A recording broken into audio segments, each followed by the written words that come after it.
macros are more flexible. They help with code that is repetitive. For example, the code at the top of every function can be the same, so it can be defined in a macro this way.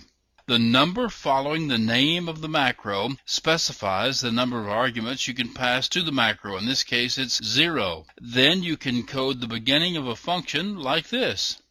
And the resulting code, when the macro is expanded, looks like this. This macro has only 2 lines, but you can actually define a macro to be any size you'd like. Using a macro this way is just as if you had entered the text of the code.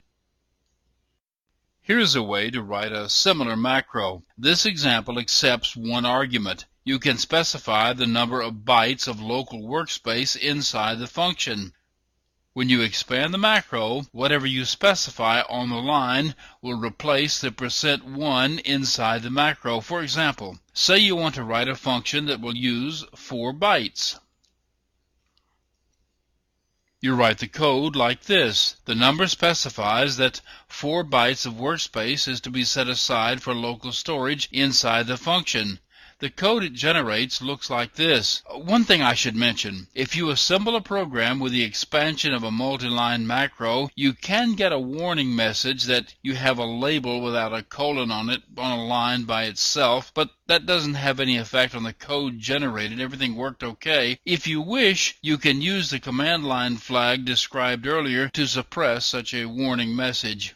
You can define a macro to have as many arguments as you need. Here's an example of a macro with 2 arguments. When you expand the macro, you supply it with 2 variables, the names of 2 double-word locations holding values that you need to have in order. The expanded code of the macro will swap them if necessary to make sure the smallest one is first. The first name is inserted in place of every %1, and the second name is inserted in place of every %2. For example, this line of code could be used. The expanded macro would then look like this.